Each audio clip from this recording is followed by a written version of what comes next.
on Jay Leno's Garage. You let Leno do what? Lights, camera, cars. No! Not like this, Jesus! You've seen them in your favorite films. It seems so familiar to me. Now they're on your favorite car show. This is the actual car! What makes a movie car special? It's almost like a ride at Disneyland. How about a movie star like Jamie Foxx, who shows me he's no baby driver when it comes to stunts? Jamie Foxx is doing it!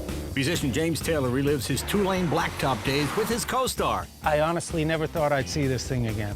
a drag racing 1955 ship. Stunt driver Ben Collins and I pay homage to the spy who loved me. Good day, Mr. Collins. And a car that is so iconic, so incredible, When you get behind the wheel of this, you feel like Steve McQueen. that makes anyone look cool driving it. Even me. Now, Always the workhorse and never the Oscar winner. Tonight, the movie car is the star.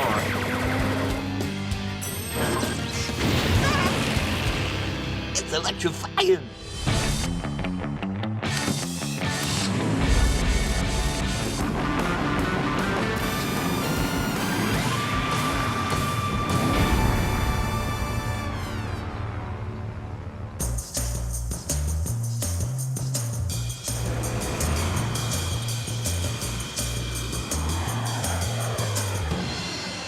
This episode is all about movie cars. But you know, you can't have a movie car without a movie star. And we've got one today. This man has won an Oscar, he's won a Grammy, he's a stand-up comedian.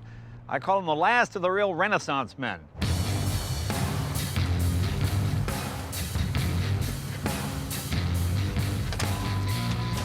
Jamie, how you doing, my friend? Jay, what up, baby? But forget all that. He's really a car guy. Good to see you, my friend. How you doing, man? to Good to see you. Jamie Foxx, one of the most talented people I know. Man can do it all. Tell jokes, win Oscars, win Grammys, fight bad guys, sing with Kanye. This is why he's one of the biggest stars in the world. But to me, he's always the guy who had me laughing since the first time we met. Now tell me what we have here. Let's talk about it. We call this the Res Bonnie tank. Yeah, yeah. Yeah, now look, aesthetically, it already gets the job done. Yeah. So when I'm riding in Hollywood or Right. in the hills of Malibu, Yeah, I look fly. Everybody's like, what is that? But here's the thing, what's great about it is it's a fun vehicle. Yeah. Like my daughter, my young kids, we all piling in it, and it's sort of like, it's like for them, it's almost like a ride at Disneyland. But this isn't your average family crossover. The American-made Resvani tank has some serious firepower with a 500 horsepower V8 engine. Need night vision in your car? The tank's got you covered with its thermal system. Got some enemies? No problem. The Resvani has a ballistic armor package that comes with bomb protection and bulletproof windows. I don't know why Jamie needs that. So Yeah. when you're in the mean streets of Pacific Palisades, Yeah, yeah. you know, it's going down. Well, see, that's when you know you're popular. When you drive a vehicle and you know people are going to be shooting at you. Yeah, that's why you might want to change your film choices. yeah. Now, I want to ask you, because you've done a couple of car, not technically Yeah. car, although Baby Driver was a car Baby Driver film. was a car and that film. was a great movie. I love that. It came out of nowhere and Yeah, really yeah. turned out to be a huge hit. Yeah. And you did Collateral with Tom Cruise. Did you do your own driving? If anyone knows Michael Mann, Yeah. Michael Mann makes you do everything you're supposed to do in the movies if it's Right. real. He had Tom Cruise shooting real bullets in the gun. Right. Even when we did Miami Vice, he had us shooting real bullets with me and Colin Farrell. Right. And that's not a good combination coming from the club in Miami and almost blowing each other's heads off. Do you do your own stunts? How does that work? Well, I mean, it depends. Like in Baby Driver, the stunts were really, really intricate. Right. And on Baby Driver, there's an incredible scene when the truck is driving and it goes underneath the diesel. Right. So Edgar Wright was you know, old school. He says, I don't want to green screen this. Right. You guys are going to be in the car. Right. And a guy is going to be driving you behind it, but he's actually going to turn the car. The car was attached to the truck, and he turns us underneath the diesel. So the diesel is going about 45 miles an hour. Wow. The first time we did it, windshield brakes, Wow. glass in my eye. I had to go to the doctor for a minute, but I was okay. And then we came back and did it again. And you did it again? Yeah, you know. Well, that shows a certain intelligence. Yeah. Yeah. I was trying to be brave, Jay. No, that's I'm a dedication. man. No, that's dedication. But see, at the same Yeah. time, Now you're like this. I'm cockeyed. Now you can play pirates. Yeah. Anyway, like I'm saying, so So in moments like that, you want to be able to do the stunt. Right. Because they don't want to cut away and look hokey and things like that. So as much as you can do, you do. Okay. So have you got a regular stunt guy that you use? It depends. Sometimes I use, Clay. Sometimes I use Jay Lynch. You guys, Jay Lynch. Jay Lynch in the building? As a matter of fact, he'll be here in a second.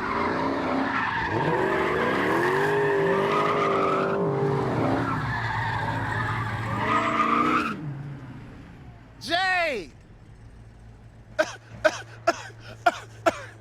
Jay! Jay! Jay! Jay! Jay! What's up, Jay? Good to What's see you, up, my Jay? friend. How are you, Jay? What's up, Jay? Jay? Now, let me ask something about this now. Now, you're younger, better looking, obviously in better shape.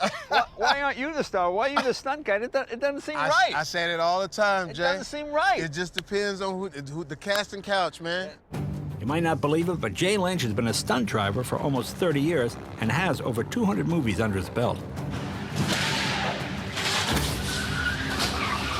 He's also been Jamie Foxx's stunt double on 10 films, going as far back as 1997's Booty Call. Not sure what the stunts were in that. But now, it's time for the big Hollywood actor to learn how to do some of his own driving. Let's say we're on a movie set and he's getting ready to do a scene. What are you going to teach us how to do today, or teach him how to do? Basically going to do a couple of things, a couple power slides, Okay. A reverse 180, Reverse and 180. then some 360s, or other people call them donuts, Okay. at the end. So we're just going to run through a few different things and see what we can get out of it. Are you ready to give it a I'm shot? ready to give it a shot, baby. Let's Okay. go. Now, before Jamie gets behind the wheel of this Hellcat, we've set up some cones and a little training course, and Jay Lynch is going to ease him in with a quick run-through at half speed. Lord Jesus! Not like this, Jesus! Lord have mercy, Jesus! Lord, not like this! My baby!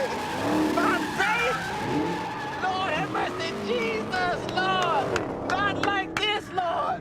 Oh, I just had a baby! All right, that's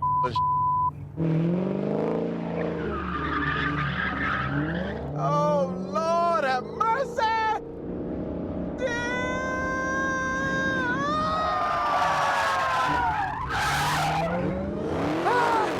I died.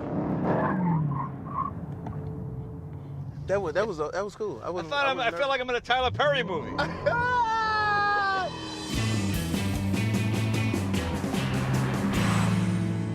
I wasn't scared at all. West Side for life. Why is this back seat all wet? Jay was in there screaming like a little. All right, let's get serious. Let's see what Jamie can really do behind the wheel. You want to just do a run through so Yeah. you know where we're going? Yeah. First up, the power slide. The goal here is to apply enough throttle that your rear tires lose traction and slide out, but not so much that you lose control. And trust me, this is not easy to do.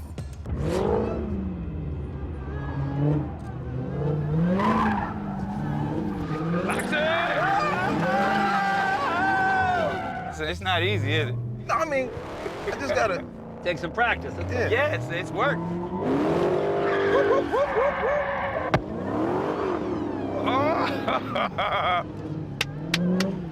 Come on, Fox, get it! You got it.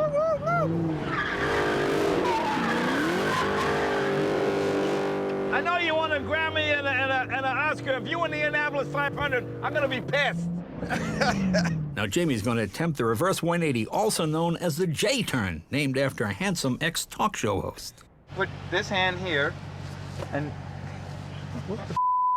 Put this hand here. put your right hand there, and then look over your shoulder. Now you can see behind you, right? Yeah. Got So if you put your hand all the way over here as you're backing Right. up, and then when you're ready to go, you whip it as fast as you can, the car is going to start rotating, right. right? And then also, we have to go from reverse to drive. Oh. And I'll tell you when to start turning. Keep going. Keep going. Whip it. Oh! Yeah, baby. Wow, nailed it in one try. How about that? Section 3, donuts. Fun to eat, even more fun to do in a car. Yeah. Whoop, whoop, whoop, whoop, whoop. Yes, sir. And that's it. Good job, bro. Nice. I'm a man.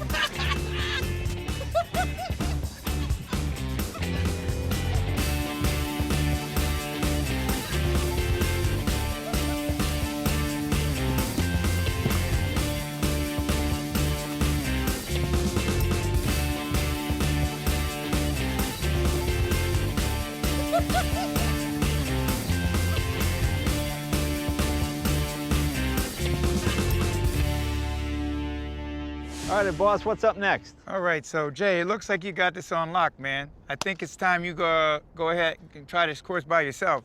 I'm gonna stand on the outside there. Jay, why don't you hop up in the front seat so you guys can enjoy yourself? Rock out. All right, brother. Pop. Knock it out. You're not abandoning ship, are you? Copy that. Leave me with the crazy man. Crazy indeed. Crazy. All right, you guys, seatbelts. Get it, Jay. Okay, now the real test, putting all three sections together as one. Let's see how Jamie handles that celebration. Let's ride out to the honeycomb hideout.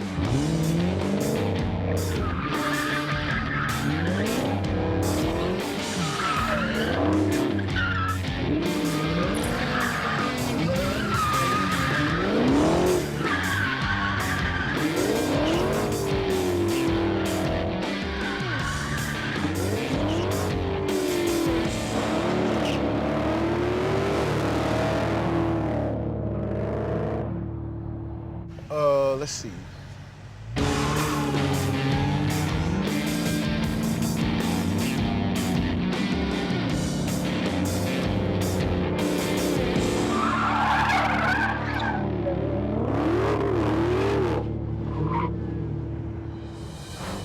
Of course, no car stunt is complete without driving through a bunch of stacked up boxes that never seem to have anything in them.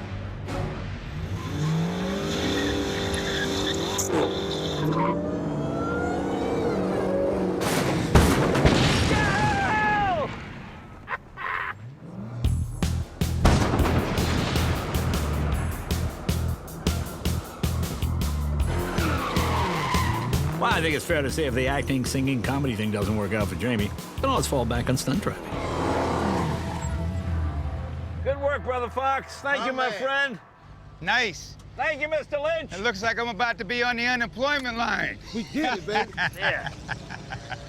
Fox, you knocked it out, baby. Thank you. Thanks, Jay. All right, baby.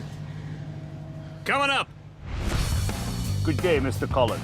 James Bond stunt driver, the new Lotus, and a helicopter. What could possibly go wrong?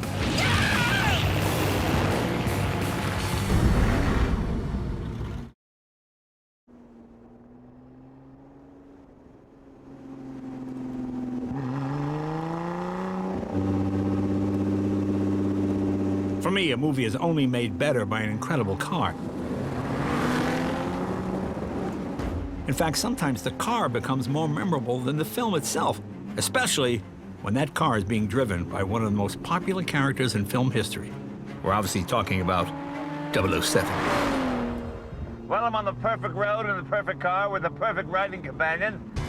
And who better to talk about James Bond than James Bond's stunt driver and friend of the show, Ben Collins. He's really quite a proper English gentleman. In fact, people call James Bond the poor man's Ben Collins. This is the latest thing from Lotus, the Evora 400 Sport. This is like the latest evolution from the Evora S, but it's a vastly different car. So 2/3 of the car is new. It's got twice the downforce. It's got 50 more horsepower. So this thing's got some serious pepper. Lotus was founded in 1952 by Colin Chapman in Norfolk, England. They're known for building lightweight, excellent handling sports cars, and they also have a very successful racing branch. Yet surprisingly, they've been near bankruptcy several times, but that hasn't stopped them from producing some of the most beautiful sports cars, including the Esprit, which of course was featured in the 1977 Bond film, The Spy Who Loved Me. It's interesting how Lotus got into the film. Apparently, every manufacturer, by the time Roger Moore got involved, and they all wanted their cars to be in the film. Yeah, the product placement. And apparently Lotus was a small firm with not a lot of influence. And they took their new Esprit and they would drive it to the movie set and park it somewhere near the set where the producer, Cubby Broccoli, could see it. And then finally one day, Cubby said, what is that car? It looks like a spaceship. Let's put that in the movie. That's what I heard, and apparently Yeah. whenever he'd come out to inquire about it, they just drive off, to leave some dust. Oh, that's fun. And come back, eventually they said, look, we've got to have that car in the film. It looks amazing, what is it? It's a Lotus, and that's how I made him. And this car is sort of the grandson or successor to perhaps the Lotus Esprit, would you Something say? like that. Yeah, it's got that same ethos because it's a really raw machine. Yeah. It's very drivable. And it's white, which obviously matches the Spy Love Me. Right, right. But the key thing to it is that level of performance, and I think the Esprit in the day was the supreme sports car of its time. The Spy Who Loved Me, that was probably came out in the 70s, I think. So you were probably, what, about 2 when that came out? I don't remember it then, but I watched it later. No, I remember seeing it in the theater. It was pretty amazing. Remember the helicopter coming up over the top? Yeah, absolutely. And it was very cheeky. Remember, it had all those sort of flirtatious Bond things. There was a pretty girl flying the heli. It was kind of a relentless chase. Yeah. Classic car chase. I remember it now.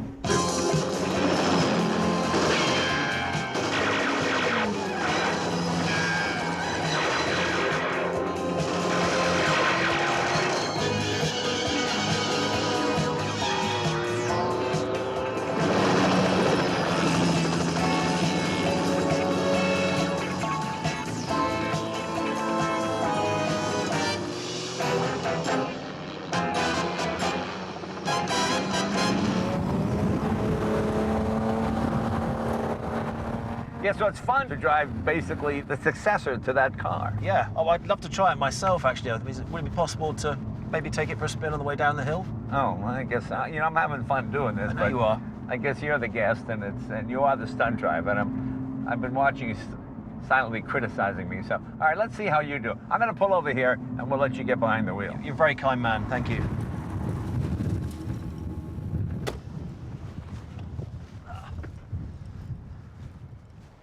My turn? Your turn. Great.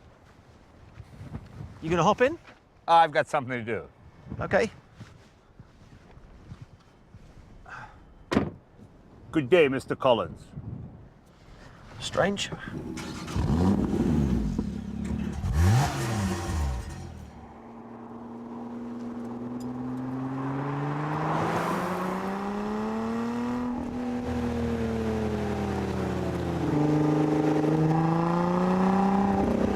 Woohoo! Love this car!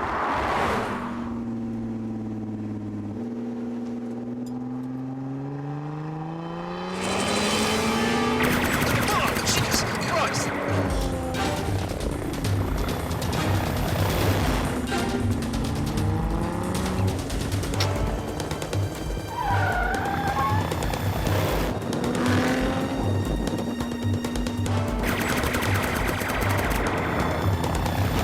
Starting to get the feeling that Jay doesn't like me very much.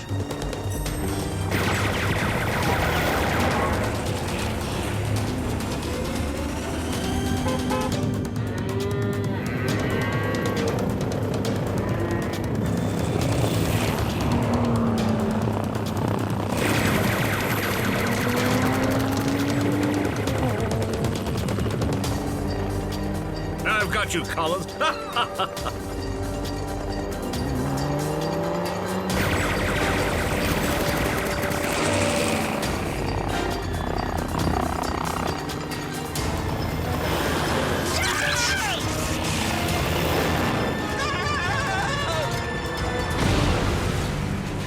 Ben has always been a good sport when he comes on the show, even when I'm trying to kill him.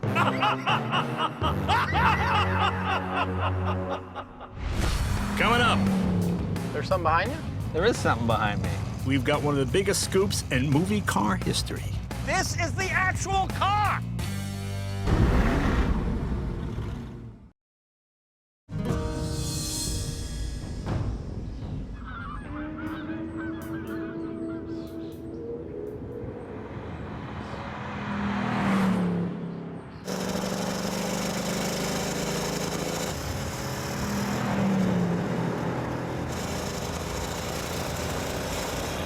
The car I'm driving right now, a 2019 Mustang Bullitt. This is a car no one has even driven, and I've been fortunate enough to have been given the privilege. This is Mark Schaller. He's the marketing director for Mustang or Performance, is that correct? Yeah, for Mustang. Well, this is an iconic car. It's based on the legendary Steve McQueen film from 1968. Is that possible? It is absolutely I possible. saw it when it came out in the theater. I think I was 18 years old. And of course, it just cemented that image. In this movie, McQueen plays a no-nonsense San Francisco cop named Frank Bullitt, the all-guts, no-glory kind of guy. His car, a 1968 Highland Green Mustang GT390 Fastback, tricked out by legendary Hollywood mechanic Max Belchowski. This film is iconic because it features what I think is the greatest movie car chase ever.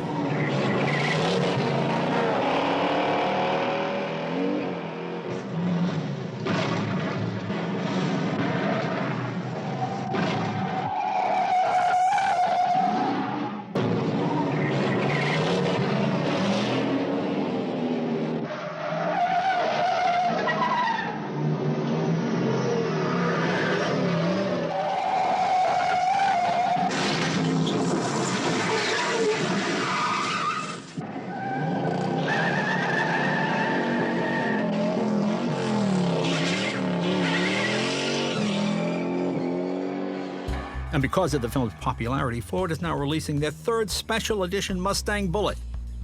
And of course, it's Highland Green.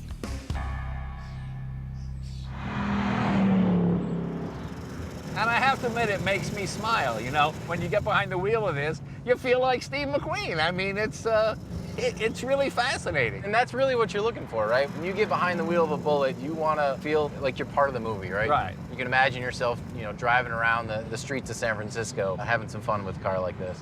Well, let's see what you can do.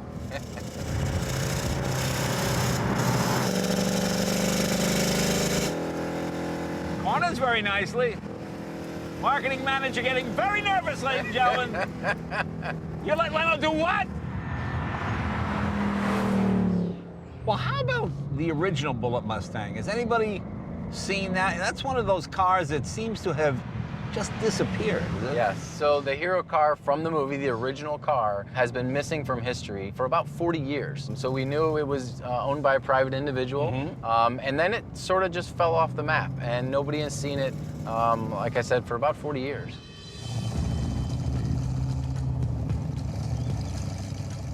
Uh-oh. I see something coming up in my rearview mirror. There's something behind you? There is something behind me. Ladies and gentlemen, behold, the long-lost but never forgotten original Mustang that Steve McQueen actually drove in Bullitt.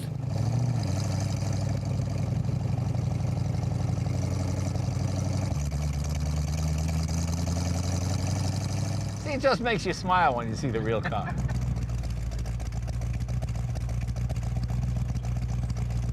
Well, how cool is this? Hey, Mark, thanks for setting this up. Of course. Oh, man. Oh, man. How you doing? I'm Jay. Hey, Jay, Sean. Hi, Sean. Can I get in? Yes, sir. This is the actual car! To say this is a big deal would be a bit of an understatement. Give you some context. Two identical 1968 Highland Green Mustang Fastbacks were used during filming. One was basically destroyed during production. The other Mustang, well, that just up and disappeared. There had been rumors about it being found in someone's barn. Somebody else said it was in Mexico. But after 50 years of being out of sight, here is the untouched, unrestored, just as McQueen left it, original 1968 Bullitt movie Mustang. And this was your dad's, huh? Yes, sir. You know something? Obviously, this is TV. I knew we were going to do this. So what I did was, I called a friend of mine. He's like a Hollywood tailor guy, and he made me the exact same outfit that Steve McQueen wore in the movie Bullitt.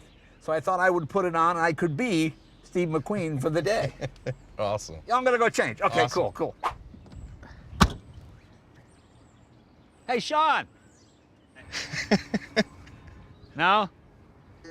I think he's a little smaller than me. Steve McQueen was all guts and no glory. I'm all gut and, well, a little glory.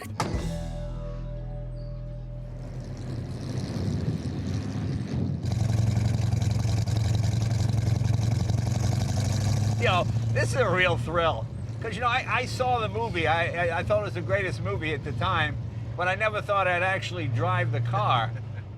So tell me how your dad acquired this car. Was he looking for a movie car? Did he love Bullitt? Did he track it down? How did it happen? So in 1974, Dad was flipping through Road and Track, and in the back of it, it said 1968 Mustang Bullitt car, but it was misspelled as it said Bullitt. It was B-U-L-L-E-T-T.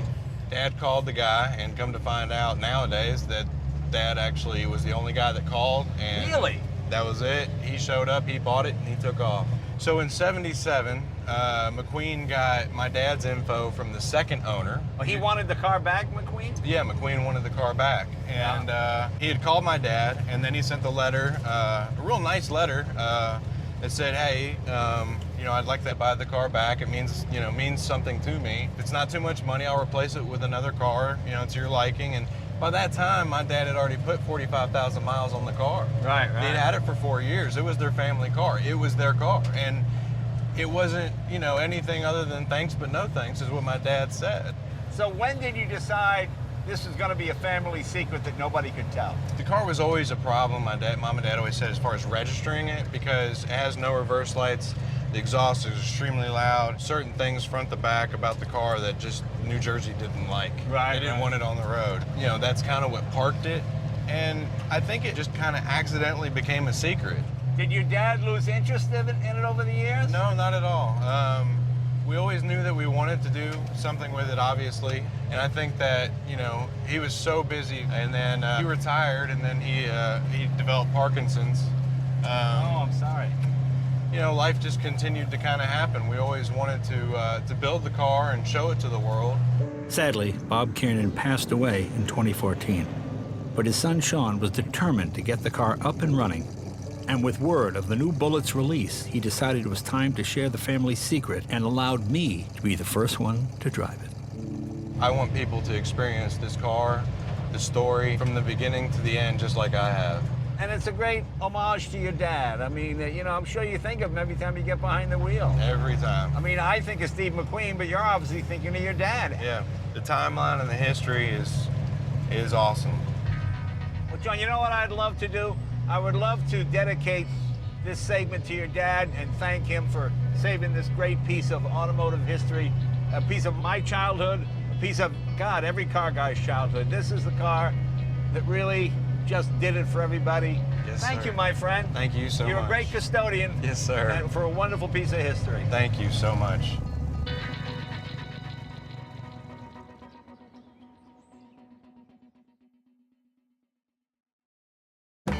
Coming up, a fast-driving, beat-up movie car and the musician who made it famous more than 40 years ago. I honestly never thought I'd see this thing again.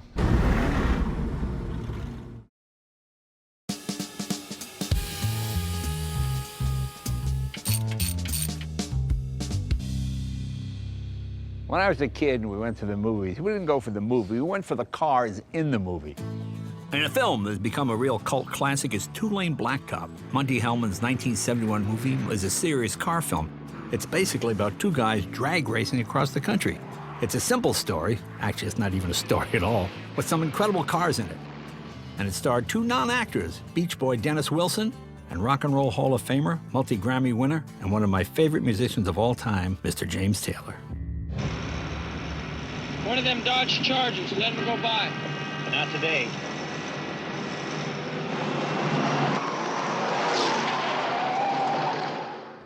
Thanks so much for doing this. Thank you.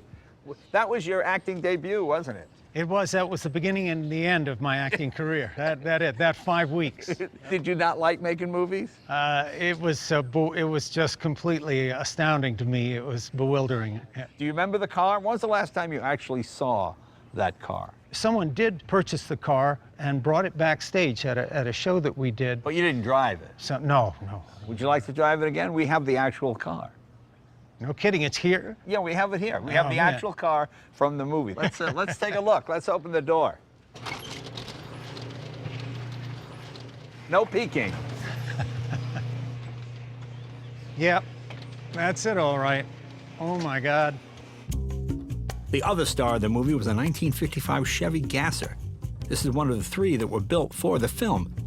It features a tunnel ram 454 V8 engine, a fiberglass front end, and of course, the primer gray paint job. Not the prettiest car at the dance, but definitely the fastest.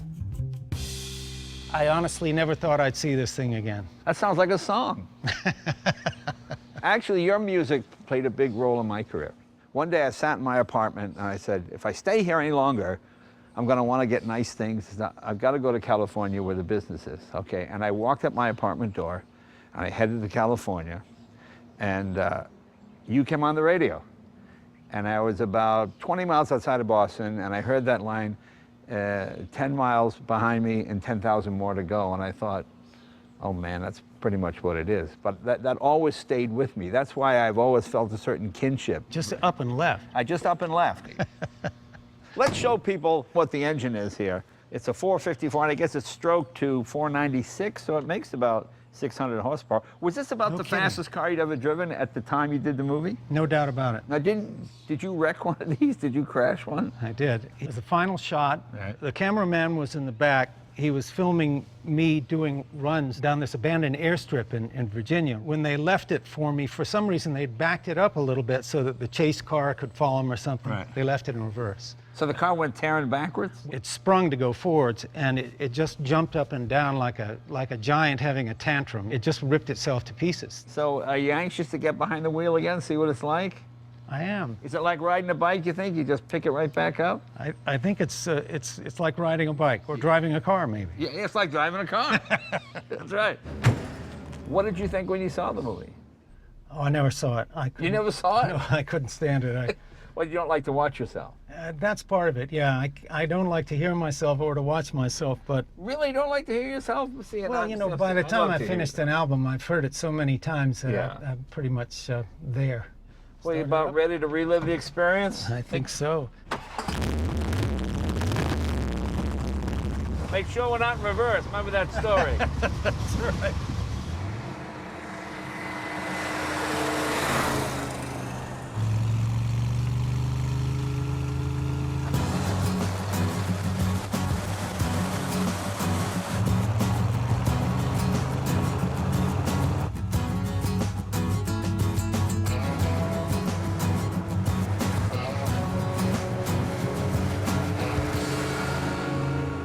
It's very funny to be in the exact same car. I don't know why it just seems so... It seems so familiar to me. You know, it's funny. I sort of have muscle memory about this car. Yeah. Because I did spend a long time driving. How did you even get involved with this movie? Were you looking to do a film? My manager, he had his eye out. And the producer, I think they'd seen my picture on an album cover or something and were curious. So it all just sort of came together. But you know, you were good in the movie. I mean, you seemed like a guy that was focused on his car, and that was pretty much his whole life. I suppose there were people in those days who actually did pick up a living by racing automobiles. So did you use stunt drivers in the movie, or did you do your own driving? We did all our own driving, although Jay Wheatley, the mechanic, he may have driven in a scene or two. And of course, Dennis Wilson was a Beach Boys, right. So they were car guys. Right.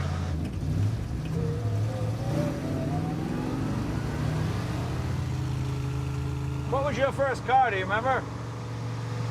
Yes, it was a 1968 Cortina GT. Oh, yeah. An English Ford. Yeah, yeah. Had a 2-liter engine and a 4-speed on-the-floor transmission. I picked it up in London in 1968, drove it all over the city for a year while I was with the Beatles. That's right, you were with the Beatles record company. I was. Yeah. Were you one of the first artists they signed? First one. Oh, you were the first artist they signed? Wow. It was very short-lived. Yeah. But it was great. So what was your first car? My first car was a 34 Ford pickup truck. I got it when I was 14 and figured I'd rebuild it so it'd be ready to go when I was 16. But I used to have nightmares. What if I can't drive a stick? What if I'm one of those people that I'd wake up like, you know, shaking and, you know. Did you ever get the sense how this movie affected other people? You know, I never had that sense, although people said it was a sort of a cult classic, but until I was given an award, and Bruce Springsteen came and played a song of mine, Mill Worker, and he mentioned that, in his opinion, that was the best automobile movie ever to be made. So, Really? It evidently meant a lot to Bruce. Yeah, that's great. Yeah. This is definitely a dream come true, driving around with my favorite musicians in one of my favorite movie cars of all time. Doesn't get much better than this. And first of all, let me thank you for coming. I really appreciate this. This is great fun, my friend. You were a big part of my life when I was starting out. You remember the last scene of the movie when the film burns? Well, we should do that. Let's reenact the last scene. I remember everybody's looking straight ahead.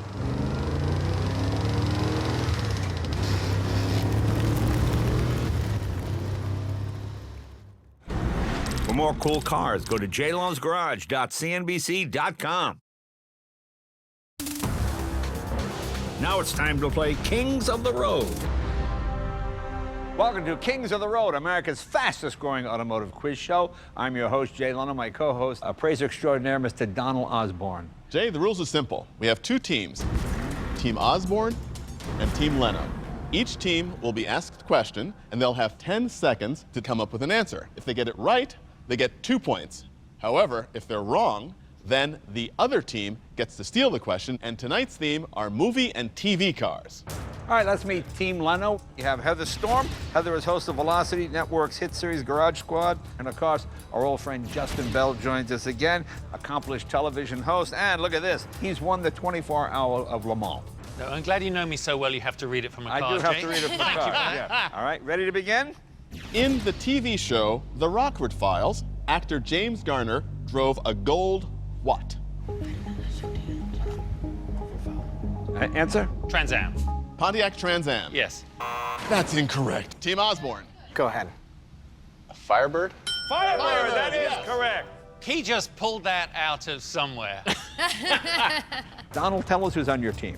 Well, Jay, tonight we've got Tanner Faust, two-time global rallycross champion, and Alexander Rossi, winner of the 2016 Indianapolis 500. Welcome, Alex. How you doing? Thank you. Gentlemen, in the French Connection, what kind of car does Gene Hackman use to chase down the train?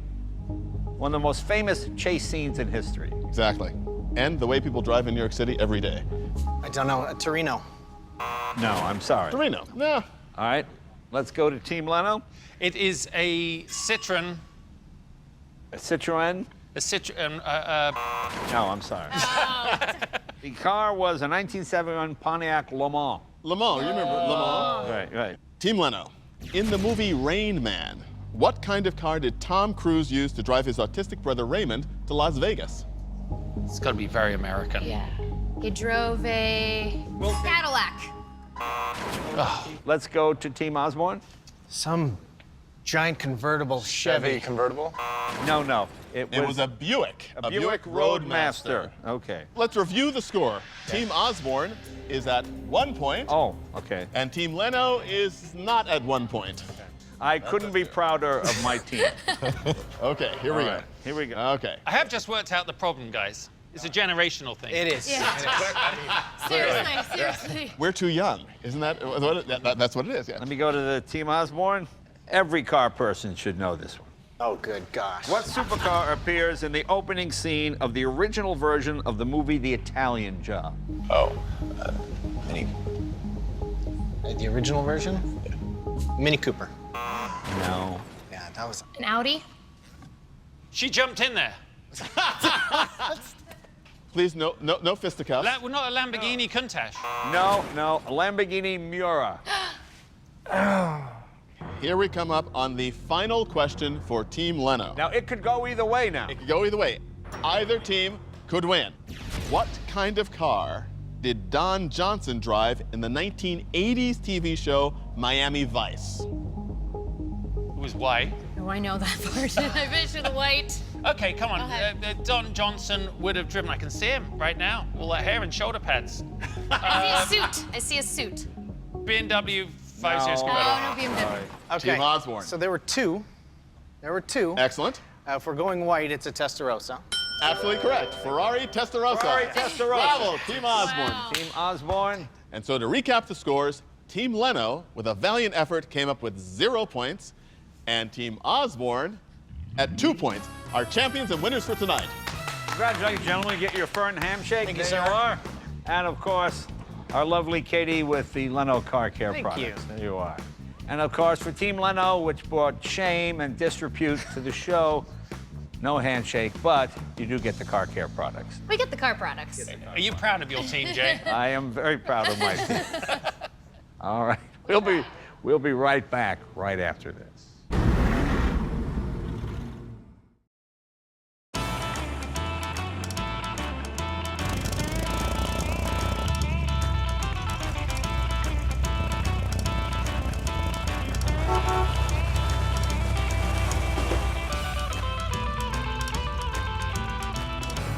You know, a lot of movie cars aren't really real cars at all. They're designed to be fantasy vehicles, so they're not really roadworthy.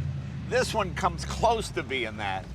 I mean, I am driving it on the road, but it's really not a roadworthy vehicle. But it does have the distinction of being the star, or at least one of the stars, of the biggest movie musical of all time, Grease, the 1978 classic film with John Travolta and Olivia Newton-John. I knew John Travolta back in those days before he did Grease. John was a motorcycle aficionado. We would ride bikes around together, stuff like that. And it was fun to watch him just become literally the biggest star in the world. And this car and the movie Grease played a big role in that. Remember John Travolta stood on the car and danced around it, and Jeff Conway and all those guys. I mean, it's a classic scene. This car is based on a 1946 Ford Deluxe convertible. It was customized by George Barris and Dick Dean, making it systematic, hydromatic, and ultramatic. Well, at least in the movie. If you're a Grease fan, doesn't get any better than this.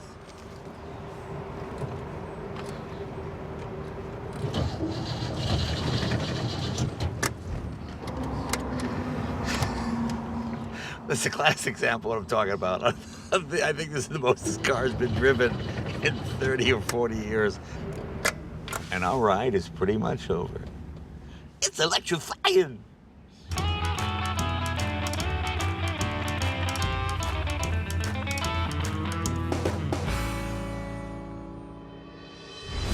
Tonight's been all about movie cars. Yep, that's it, all right. From the infamous, I thought it was the greatest movie, but I never thought I'd actually drive the car.